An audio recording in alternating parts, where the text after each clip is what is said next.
Students, आज हम chemistry 9th class first unit first lesson पढ़ेंगे। स्टार्ट में आपको साइंस की एक डेफिनेशन बताई गई है। The knowledge that provides understanding of this world and how it works is science. वो मालूमात, वो इल्म जो हमें इस दुनिया की समझ देता है और ये दुनिया कैसे काम करती है ये बताता है, उसको हम साइंस कहते हैं। देन जो सेकंड सेंटेंस है ये केमिस्ट्री की डेफिनेशन है। The branch of science which deals with the composition, structure, properties and reactions of matter is called chemistry। यानी साइंस की वो शाख जो किसी भी चीज़ की कंपोजिशन, उसकी साख्त, उसकी खसूसियात और उसके रिएक्शंस की स्टडी करती है, का मुताला करती है, उसको केमिस्ट्री कहते हैं। अब क्वेश्चन पैदा होता है कि यहाँ पे कंपोजिशन क्या है। कंपोजिशन कि कोई भी चीज़ किस चीज़ से मिलके बनी हुई है, किन अज्जा से मिलके बनी हुई है, उसके कंपोनेंट्स क्या हैं, ये उसकी कंपोजिशन कहलाती है। उसके बाद है स्ट्रक्चर साख्त को कहते हैं कि उसका स्ट्रक्चर क्या है, वो ट्रायंगल की फॉर्म में है, स्क्वायर की फॉर्म में है या क्यूब की फॉर्म में है, उसका स्ट्रक्चर या उसकी साख्त क्या है। देन है उसकी प्रॉपर्टीज़ में उसकी टेस्ट क्या है, उसका स्मेल क्या है, उसकी डेंसिटी क्या है, उसके मेल्टिंग पॉइंट, बॉइलिंग पॉइंट, ये सारी उसकी प्रॉपर्टीज़ कहलाती हैं। देन रिएक्शंस ऑफ मैटर कि वो चीज़ किसी और चीज़ के साथ मिले तो क्या बनाती है, ये उसका केमिकल रिएक्शन जो होगा उसकी स्टडी हम केमिस्ट्री में करते हैं। It deals with every aspect of our life. Chemistry हमारी ज़िंदगी के तकरीबन तमाम पहलुओं में इन्वॉल्व है। उसके बाद जैसे जैसे साइंस और टेक्नोलॉजी तरक्की करती गई, हमारी ज़िंदगी में आसानियाँ पैदा होती गई। The development of science and technology has provided us a lot of facilities in daily life. पर plastic, paints, pigments, insecticides, pesticides, ये सारी की सारी केमिस्ट्री की ही मरहून मन्नत हैं। पेट्रोकेमिकल प्रोडक्ट्स, पेट्रोलियम की जो मसनूआत हैं, मेडिसिन्स, ये दवाइयाँ वगैरह हो गई, ड्रग्स भी इससे रिलेटेड होती हैं। उसके बाद सोप यानी कि साबुन हो गया, डिटर्जेंट वगैरह हो गए, सर्फ वगैरह हो गए, पेपर हो गया, प्लास्टिक्स के जितने भी मसनूआत हैं, पेंट्स हो गए। उसके बाद पिगमेंट्स, कोई भी रंगदार जो फ्लेवर होते हैं, इंसेक्टिसाइड्स, इंसेक्ट को किल करने के लिए जो केमिकल्स यूज़ होते हैं उसको इंसेक्टिसाइड्स कहते हैं, पेस्टिसाइड्स, ये सारे के सारे केमिस्ट्री की ही वजह से बने हैं। The development of chemical industry has also generated toxic waste, contaminated water and polluted air around us। जैसे जैसे केमिस्ट्री ने तरक्की की, बहुत सारी इंडस्ट्रीज़ बन गई, हमारी ज़िंदगी आसान हो गई, लेकिन इन इंडस्ट्री ने बहुत सारा टॉक्सिक वेस्ट यानी कि बहुत ज़्यादा जहरीले मादे भी पैदा किए हैं, हमारे पानी को भी कंटेमिनेट किया है, and polluted air around us, और हमारी जो हवा है, हमारे इर्द गिर्द जो हवा है उसको भी आलूदा किया है। ऑन दी अदर हैंड, दूसरे हाथ पे chemistry also provide knowledge and techniques to improve our health. अगर इससे हमारी हेल्थ ख़राब होती है तो केमिस्ट्री ने ही हमें वो नॉलेज दिया है या टेक्निक दी है कि हम अपनी हेल्थ को कैसे बेहतर बना सकते हैं, हम अपने माहौल को कैसे बेहतर बना सकते हैं। जो नए रिसोर्सेज हैं, नेचुरल रिसोर्सेज हैं, to explore and to conserve the natural resource, कि जो नेचुरल रिसोर्स हैं उसको हम एक्सप्लोर कैसे कर सकते हैं, उसको कंजर्व कैसे किया जा सकता है।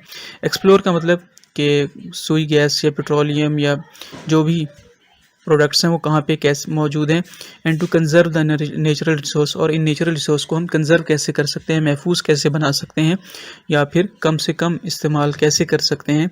ये सारा जो टेक्निक या नॉलेज है ये केमिस्ट्री ने ही दिया है।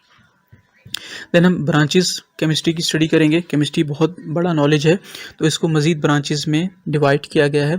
फर्स्ट जो ब्रांच है वो है physical chemistry. Physical chemistry is defined as the branch of chemistry that deals with the relationship between the composition and physical properties of matter along with the changes in them. Physical chemistry के अंदर हम ये देखते हैं कि कोई भी चीज़ है उसकी कंपोजिशन और उसकी जो फिज़िकल प्रॉपर्टीज़ हैं उन दोनों में आपस में क्या रिलेशन है। किसी भी एक चीज़ की कंपोजिशन और उसकी फ़िज़िकल प्रॉपर्टीज़ में क्या ताल्लुक़ है, इसकी स्टडी फ़िज़िकल केमिस्ट्री कहलाती है। Of matter along with the changes in them, और साथ में उनमें तब्दीलियों का भी मुताला किया जाता है, यानी कि कंपोजिशन में तब्दीली करेंगे तो फ़िज़िकल प्रॉपर्टीज़ में क्या तब्दीलियाँ आएंगी, इसकी स्टडी भी हम फ़िज़िकल केमिस्ट्री में करते हैं। Then has scope of physical chemistry, the properties such as structure of atom or formation of molecules, behavior of gases, liquids and solids, and the study of effect of temperature or radiation on matter, all are studied under this branch। Physical chemistry का जो scope है या physical chemistry में हम ये study करते हैं structure of atom, atom की साख्त क्या है, फॉर्मेशन ऑफ मॉलिक्यूल्स, मॉलिक्यूल्स कैसे बनते हैं, behaviour of gases, liquids and solids, गैसों, माए और ठोस के बारे में पढ़ते हैं, and the study of effects of temperature, कि दर्जे हरारत या टेम्परेचर का क्या इफेक्ट होता है, हीट का क्या इफेक्ट होता है, और रेडिएशन और या रेज का क्या इफेक्ट होता है ऑन मैटर, किसी भी चीज़ के ऊपर। ये सारे के सारे हम फिजिकल केमिस्ट्री में पढ़ते हैं। जो सेकंड मेन ब्रांच है वो है organic chemistry. Organic chemistry is the study of covalent compounds of carbon and hydrogen. Organic chemistry में हम कंपाउंड की स्टडी करते हैं, वो कंपाउंड जो सिर्फ दो चीज़ों से मिलकर बने होते हैं, जो सिर्फ दो एलिमेंट्स से मिलकर बने होते हैं, एक है कार्बन और हाइड्रोजन। वो एलिमेंट्स, वो कंपाउंड्स जो सिर्फ कार्बन और हाइड्रोजन से मिलकर बने होते हैं, उनकी स्टडी ऑर्गेनिक केमिस्ट्री में की जाती है, एंड देयर डेरिवेटिव्स, और साथ में इनसे जो माखूज प्रोडक्ट्स होते हैं उनकी स्टडी भी ऑर्गेनिक केमिस्ट्री में ही की जाती है।